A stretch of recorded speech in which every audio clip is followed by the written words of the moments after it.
Good evening everyone. আজকে কোর্টের সমস্ত সিচুয়েশনটা বা যেটা ছিল মহল, আশা করি কম বেশি সকলেই হয়তো লাইভ দেখেছো।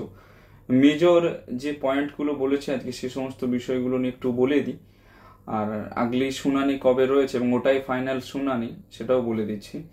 সবার প্রথমে যেটা মেজর পয়েন্ট, অনেকগুলোই বলেছে সুপ্রিম কোর্ট, অনেকগুলোই জিনিস বলেছে এনটিএ কে, যার মধ্যে যেটা সব থেকে মেজর পয়েন্ট সেটা হচ্ছে যে প্রতিটা স্টুডেন্টের তাদের সেন্টার কোথায় পড়েছিল এবং এক্সাম কোথায় দিয়েছে, কোন শিফটে মানে কখন দিয়েছে বা কোন তার পেপার ছিল এক্সামের, অর্থাৎ ওয়েমারটা যে সেটটা থাকে প্রশ্নের সে সেটটা কি ছিল সেই সমস্ত নিয়ে একটা ডিটেল পিডিএফ প্রত্যেকেরই আপলোড করতে বলেছে নিজস্ব ওয়েবসাইটে, এবং এই আপলোডের সময়টা শনিবার পর্যন্ত দিয়েছে।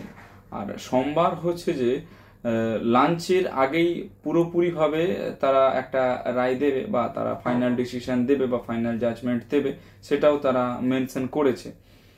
আর যে সব থেকে বড় বিষয় যে জিনিসটা চেয়েছে সেটা হচ্ছে বিহারে যেখানে পুলিশ রিপোর্ট করা হয়েছিল সেইটা চেয়েছে সুপ্রিম কোর্ট ফার্স্ট। সেকেন্ড হচ্ছে যে কি হাজারিবাগ যে এক্সাম সেন্টারটা ছিল ওই এক্সাম সেন্টারটাকে নিয়ে, হাজারিবাগ আর পাটনা এই দুটো এক্সাম সেন্টার, এই দুটো এক্সাম মানে সেন্টারটাকে নিয়ে সুপ্রিম কোর্টের সব থেকে বেশি ডাউট রয়েছে। যেটা এনটিএ থেকে স্বীকার করছে কি যে হাজারিবাগের এক্সাম সেন্টারে ঠিক ওই সকাল 9টার আশেপাশে কোনো একটা ব্যক্তি ওখানে ঢোকে ঢোকে হচ্ছে যে প্রশ্নপত্র নিয়ে সেটার ছবি তুলে 45 মিনিটের মধ্যে নাকি পুরো অ্যারেঞ্জমেন্টটা করে তারপরে সলভার মানে 45 মিনিট পর ওখান থেকে বেরিয়ে যায়। তারপরে টোটাল 7জনকে বসায় ওখানে সলভার গ্যাংয়ের যাদেরকে বলা হয় মেম্বার, তারা পুরোপুরি প্রশ্নপত্রটাকে হচ্ছে ভালো করে সলভ করে স্টুডেন্টদের মধ্যে দেয়, যেটা ওই 50 থেকে 100 জনের মধ্যে ছড়িয়েছে আর কি, ওর বাইরে ছড়ায়নি, যেটা এনটিএ তরফ থেকে দাবি এবং এনটিএটা স্বীকার করেছে হাজারিবাগের কেসটা নিয়ে। বাট সুপ্রিম কোর্ট যেটুকু বলছে যে হ্যাঁ ঠিক আছে ওটা আমরা মানলাম, তবে বিহারের থানায় যে রিপোর্টটা হয়েছিল সেই রিপোর্টটা চাই সিবিআই তদন্তের আগে ফার্স্ট।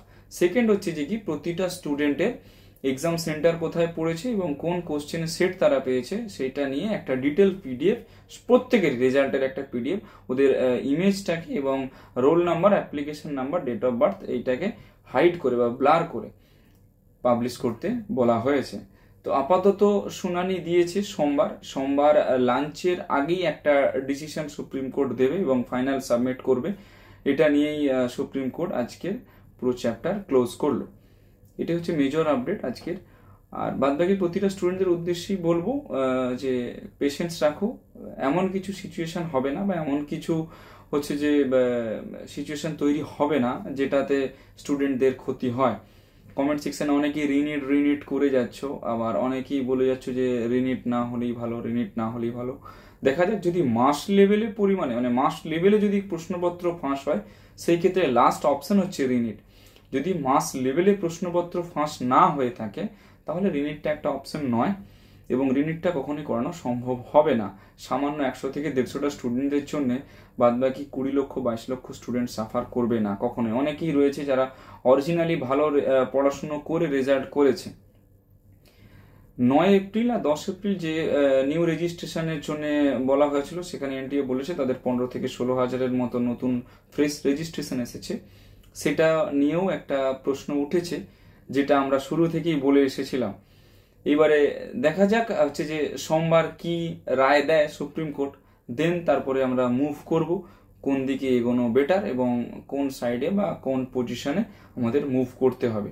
রুট ম্যাপটা তারপরে আমি সবাইকে দিয়ে দেবো ইন্ডিভিজুয়ালি, যারা আমাদের সঙ্গে টাচে রয়েছে বা যারা কন্ট্যাক্ট করে যাচ্ছ।